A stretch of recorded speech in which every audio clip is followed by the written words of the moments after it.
We started in Muscle Shoals, Alabama, went there to kind of mine some of that creativity down there and the history, and ended up being more like a pre-production thing, just kind of a glorified demo, really, because we had so many songs. We started with about 25 songs or so, and then we took a step back because we don't live in the same towns and stuff, so it's kind of hard for us to really know what we're doing when we start a tour or an album now, with everyone living so far apart.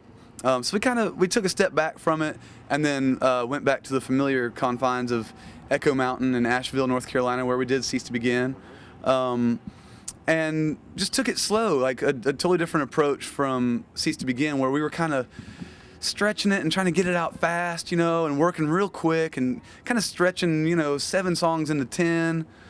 This process, we're like, took the exact opposite approach. Like, let's throw all these songs in there, kind of, keep working them until we kind of figure out which ones are the shining stars, and we would do 2 weeks.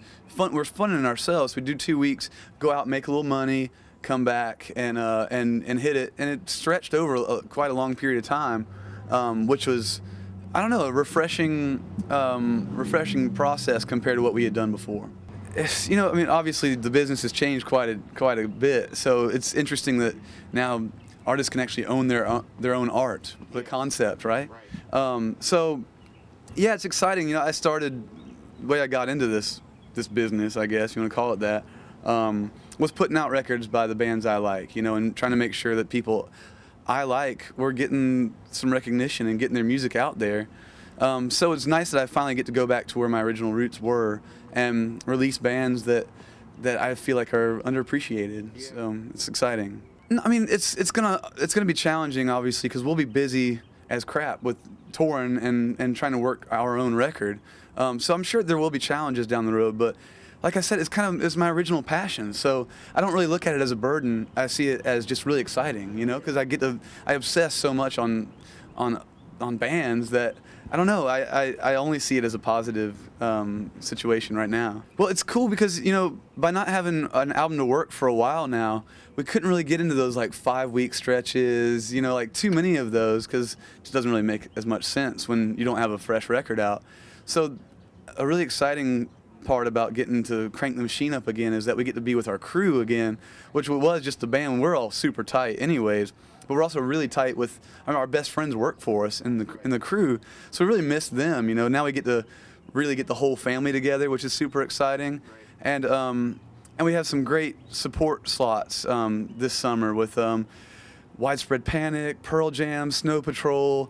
So that's really exciting also, getting to play for that large of crowd, and get that kind of experience under the belt instead of just doing it at festivals when you play to thousands and thousands. Now you get to like try it in arenas and stuff, which is super exciting.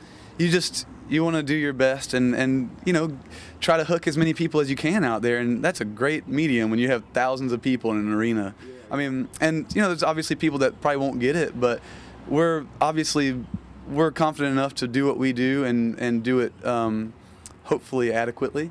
So we just do what we do, and hopefully some people will enjoy it, that hadn't heard it before.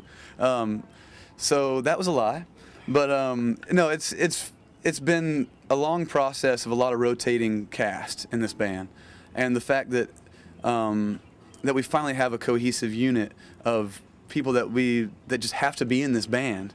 It's really exciting for us to finally have that out of that big question mark over who's in the band finally out of the picture. Yeah. And now, because we have become such a cohesive unit, we can showcase the talent of everyone's songwriting. Yeah. And in this record, we do get to showcase that talent with Tyler writing a song and taking a lead vocal, Ryan writing a song, taking a lead vocal, Bill co-wrote tons of stuff on this record. Creighton, the drummer, even helped out.